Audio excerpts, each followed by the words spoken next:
everyone. Welcome to Simply UX, where we talk about all things tech and nerdy and I don't know whatever else it is. I am here with a very special guest, Emily Hedrick. Hey, everyone. And we just got out of the Apple Store. We got to try the Apple Vision Pro, where we sat down and we did a demo.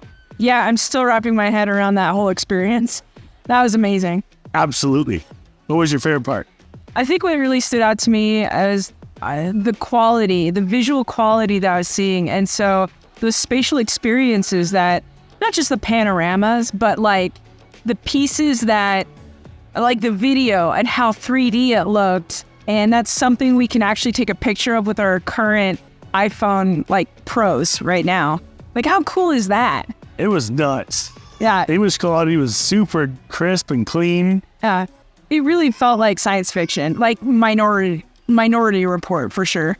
And the way the windows would, project that little shadow over the ledges or wherever you put it, it knew exactly where it was. It would not move. You could place a window in a certain spot in the room, look away from it, come back, it would still be there. I know. I totally lost my head. You kept your cool better on your demo than I did. Because you noticed the little nuances. You pointed out the little shadowing that the window makes just to create that 3D effect. Yeah. And I was like, oh yeah, I missed that. It's because it was so immersive and it felt so natural. Oh yeah. Right? I was just All felt so natural. There's just so many things to think about. But what also impressed me is the interface. Oh yeah. Just be able to do that. I went in thinking, unfortunately, I kept comparing it to the Quest headsets. And I was used to always holding something in my hand. And suddenly it was really about my eyes and be able to look in a direction and then just make the gesture with my hand. But I didn't have to raise my hand. I did. I was like a freaking Italian waving my hands around, which is fine. That's okay. But you were pretty, chill. You even had your hands under the table making the gestures and it was doing...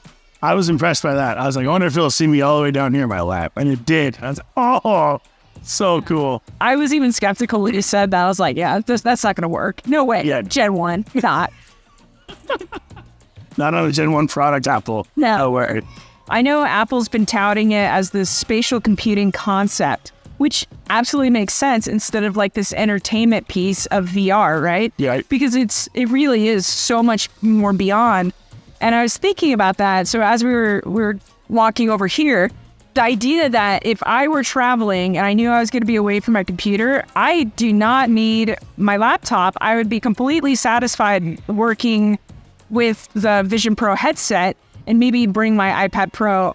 I'll probably want a keyboard still. Yeah, you probably want a keyboard. Yeah, but for the most part... Which I'm sad we didn't get to try the Air keyboard, but we've tried it on, the Microsoft HoloLens. We kind of know how clunky it is. Yeah. It's not ideal for everyday workspaces. And there's been plenty of complaints saying it's okay, it'll do the job, but if you just brought the Apple Bluetooth keyboard, you could just, have the space to do it, and it would be so much better.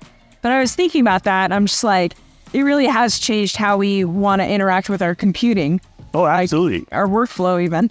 Oh, yeah. That's kind of where I see the biggest benefit for the headset right now. Yeah. Right? Is your workspace and be able to take, like you said, you can have as many monitors as you want now. Yeah. I mean, granted, you can only project one of your Apple monitors into the headset at a time. Yeah. But still, you can have your MacBook window here. You could have Safari running natively on the headset and maybe like some pictures or something and all going at the same time. Seamlessly working together. Totally. And it really does put like a whole twist on the concept of digital nomad. Like you could work from any space and not feel confined to your small screen on your laptop. It really opens it up quite a bit. And it looks so good. I know we already said that, but man, the screens on this thing look so good. You can make your screen as big as you want and it looks so clean. And yes. And you can move it forward and backwards. That's what stood out to me is it really does. It's not like having a monitor wrapped around your head. It's a 3D space wrapped around you. Well, it's spatial. Yeah. So I could push back a window a little bit or I can bring it closer to me, which was pretty surprising. I did not expect it to have that ability to have depth to it. And it really changes how I would interact in that space. Absolutely. And something I was thinking about as you were saying that is the spatial audio. Yes. the audio was incredible. And it wasn't even in your ear. It was just like above your ear, but it sounded good. Yeah, I was impressed because I was like, there's no way this is going to sound like a premium stereo experience. Yeah. It's not even, in my ear. It's just over my ear, but I didn't have any problem with it. I kind of went in with this idea that I'd probably end up throwing on my AirPod Maxes at some point and watch a movie. And that is an option. You certainly could. But the audio was good enough, and I didn't even hear yours. So we demoed the Mario Brothers, the Super Mario Brothers animated movie, not to be confused with the the embarrassing one. The audio was so clear and fun, and it was spatial. But when you were wearing the headset, I didn't even know you were watching it. Same. I didn't hear any of your audio either during yours. Yeah. I mean, maybe if you're watching it in a quiet space in your house, sure. With the volume, decently up. Yeah. That's always a thing, I guess. But I don't know. Maybe you could wear it on an airplane right there. It's funny because right now I'm obsessed about media and immersive experiences. So less on the UX side and more heavy on drawing people in and stuff. So the visuals really still stood out to me and what it means to be in that space. One issue that I've had to poorly drag Meta into this whole conversation is I feel like when I put on the Quest 3 headset, I'm running blind to the world for the most part. Yeah. I'm kind of stuck in that space, and it's amazing how the Vision Pro actually bridges it really well. So even though I could easily wrap everything and like have that space that's completely my own, if you need to get my attention, you can get up close to me and it would transparently start showing you. So I'm not completely blind to you. Yeah. Even if you just look into the direction that the voice is coming from and just focus in on that point, they'll come through. Yeah. Because I didn't even lean in closer to you. I just sat there and stared at where I knew you were, and then you just... Yeah. And then suddenly you're there. Yeah. Suddenly I'm aware of everything around me. Well, and it felt so natural. Exactly. And sometimes when you get into these 360 spaces, you kind of lose where, I don't know, forward is, your center. Yeah. And then all of a sudden you can get turned around. But that wasn't the case with this one. I felt like I knew where everybody was at any given time, even if you were masked behind a window or an entire 360 image or something. Yeah. That's crazy. Yeah, it was. I love how when you were doing it, you're like, oh, it's like using the Force. Oh, yeah. With your eyes. It's awesome. It really felt like a Jedi. Maybe it's because I'm like, been on the Star Wars kick, but just looking into a little spot and then barely making a movement with my hand. And it's like, I didn't have to do too much, but I can control everything in that space. Oh, so cool. Yeah. Well, it's funny because you look at certain devices and what we thought would be the way to navigate them. Like early days, Palm Pilot, the precursor to probably a smartphone / iPad or tablet. It was you're clicking a lot like a mouse click, but using a stylus. Yep. And then even when people first got smartphones, especially with the iPhone, people were touching it as if it were a stylus. Their finger was like that. And the solution is far more elegant, where it should be looking like you're doing a symphony with touchscreen gestures and everything. And we've gotten so sophisticated after many generations of touchscreen, between haptics and the way we integrate with these things. But I was blown away at how natural the Vision Pro was, because you don't have anything extra. No. It's just your hands. I'll be curious about the accessibility side to that. Same. I'm curious to see what kind of accessibility Apple puts into this. Yeah. If any. But I'm sure that they'll do something. Knowing Apple, they've got such a strong area that they really do want their products to be available, but I have no idea how you do that, to be honest. I agree. I wasn't skeptical about what the demo experience would be like, but I didn't expect to come away with being blown away at how innovative their approach was for Generation 1. Yes. It's definitely worth getting your own demo and trying it out. Absolutely. Oh, the customization. Oh, yeah. We should talk about that. Let's go. Of course, when you're going through the demo, you get your face and all that and you profile it, and then they come out with the right sizing for you. So it's not a one size fits all. No, it's not. That's surprising me, actually. I was like, what do you mean you're going to get the size? Okay. Which is great because I feel like, as a woman, I have a normal size head, but to a man, they have these huge globes. And I always get stuck with their size. Yeah. It's like unisex. No one really wins. Yeah. Except for guys. But with the strap, first of all, that strap was comfortable. It was so soft. Yes. It's fabric. deceptive. Wow.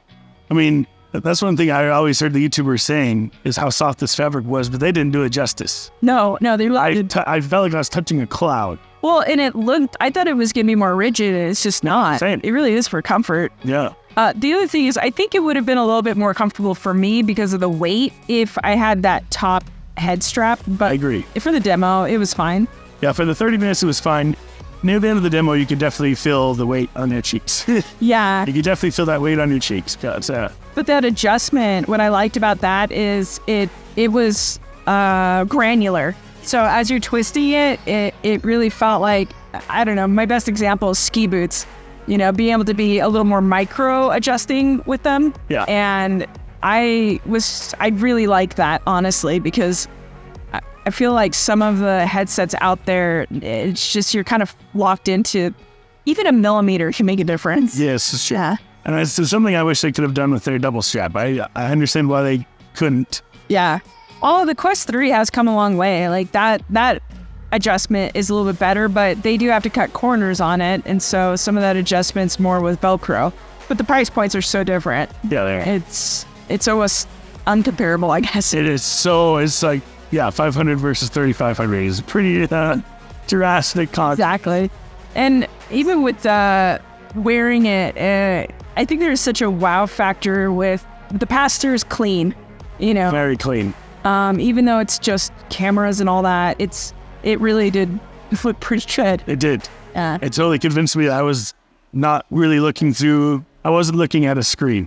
Yeah. It was very convincing. You went down the whole YouTube rabbit hole for all the demos and looked at what people are experiencing.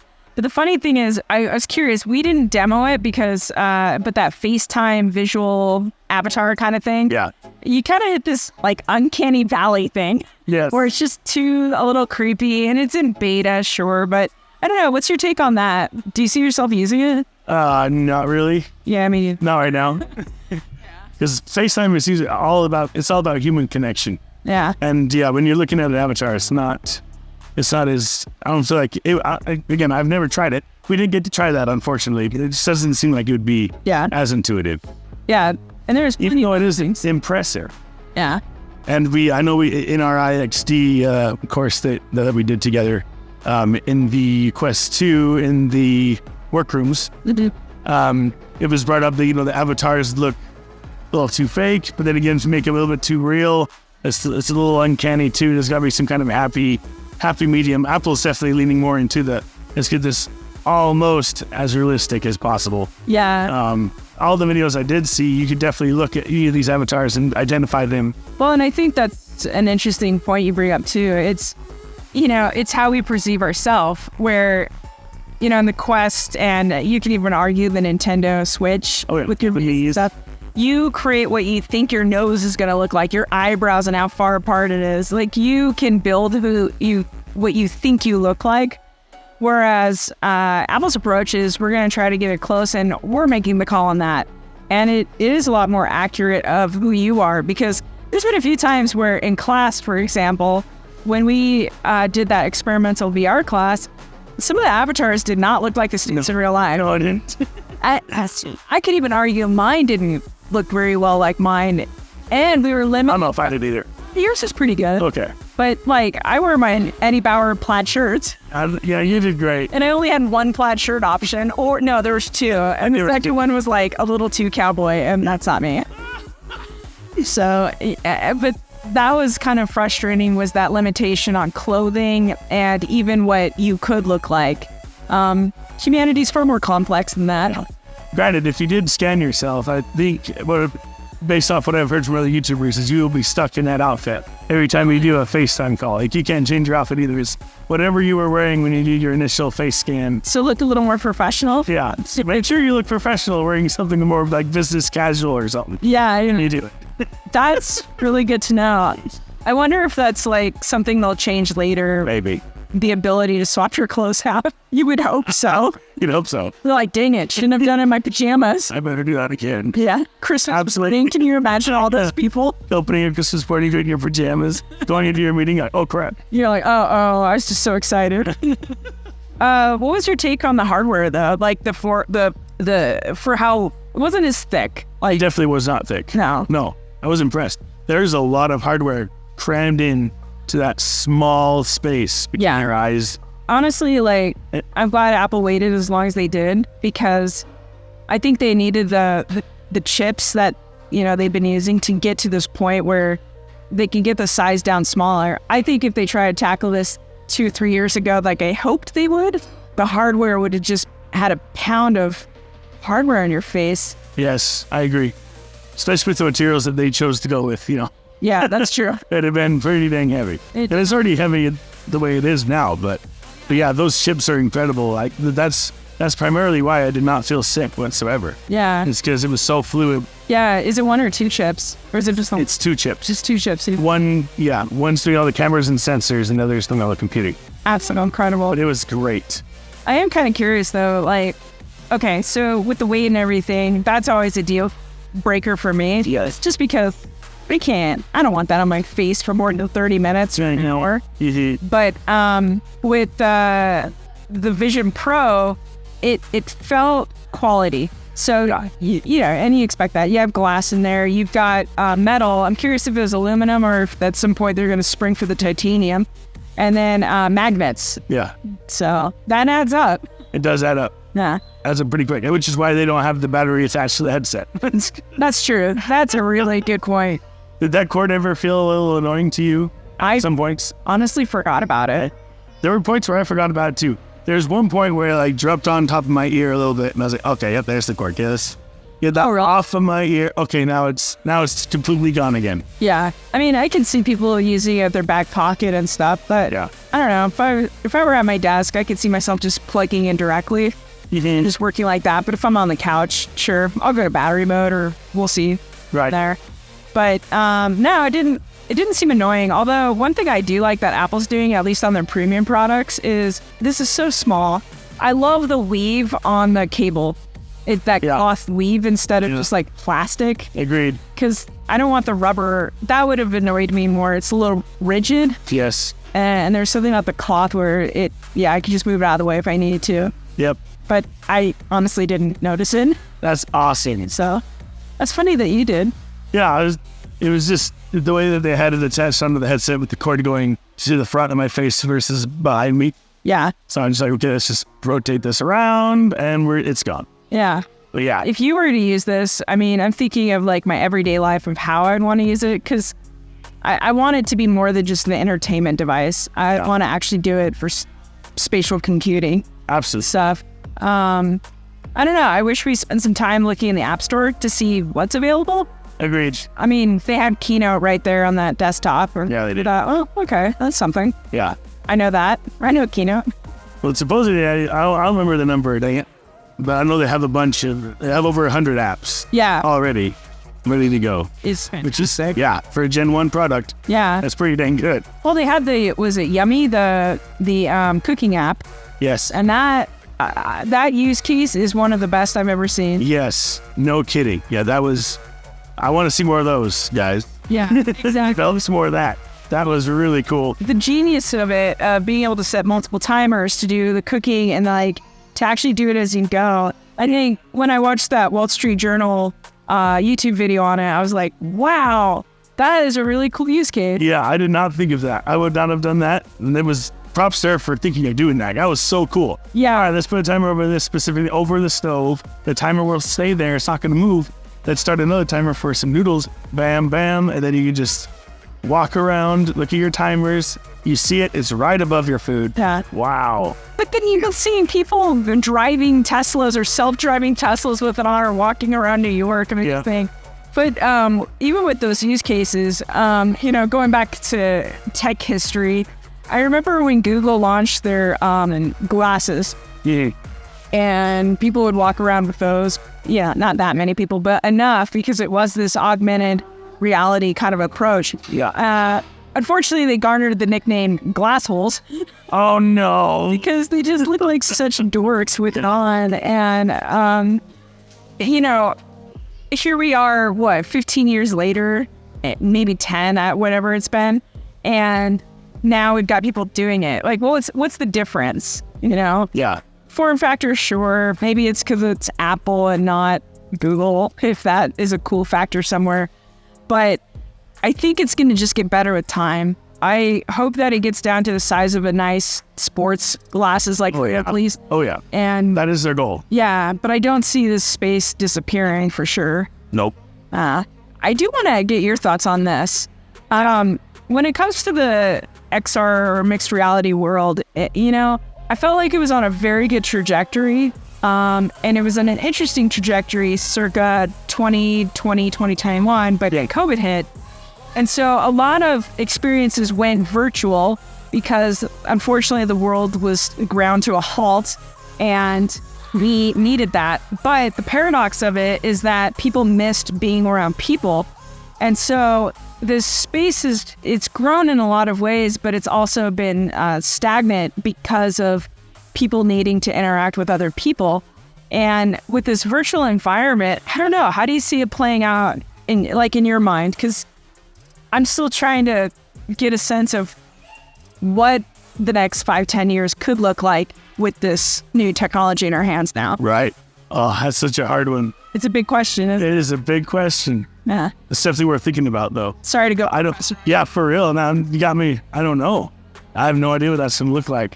I would love to hear if there's any comments on this from others. Like, what absolutely. Let us know down in the comments below what you envision, because we've already touched on it with this headset. You can completely immerse yourself, but you still can have those human connections. They'll pass through. They'll see you.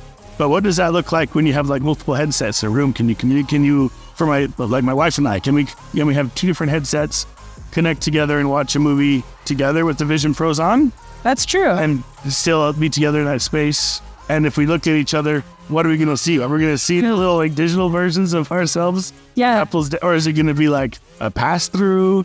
Or we're like seeing each other with our Apple Vision Pros on? What if we're going to kind of human connections are we going to be able to have these things on? Because right now it seems like it's very singular, right? Totally. Well, and is it going to be that dystopian Ready Player One idea? Exactly. Are we going to be around people but not be around them? Exactly. One thing that was fascinating with the smartphone when it came out, or at least with the boom of mobile, it's the most connected device. And so you can isolate yourself by texting somebody and ignoring everybody else in the room. But you're also connected to the entire world through like social media and stuff. Right. On that virtual side. Yep. And I think that's an interesting blend of that with the Vision Pro and just headsets in general. I mean, I could see a scenario where you and your wife are maybe you had to travel for work. So you have your Vision Pro and you're like, hey, let's watch a movie together. And you're in your hotel room and she's at home. The kids are in bed, so you can. Yeah. And you sit and are able to watch like maybe your avatars together. But and do it that way. But would you want that same experience when you both have headsets at home together? Exactly. Yeah. Who knows? No. That's probably not. Yeah. Probably not. I think it gets to a point where it's like technology, you're almost too much in the way. Let me just watch it on TV. It's true. Pick the platform for the right moment. Agreed. Yeah, overall, excited for the future. I am. And I did not think I'd come away with going, I need one of those, because I'm more like, just wait till Gen 2. Gen 1s, I'm like, do I need to be an early adopter? And now I'm like, yeah, I do. It was absolutely incredible. I was blown away. If you haven't tried it, go try it out. You can sign up for a demo on your phone. You can go into the Apple Store app and sign up there, or you can sign up at the store itself. But thank you so much, Emily, for joining us. Oh, absolutely. Joining me. Thanks. Anytime. If you like this content, please subscribe, like, and give me a comment down below what you think of the Apple Vision Pro. And until next time, guys, remember, it's all about the people.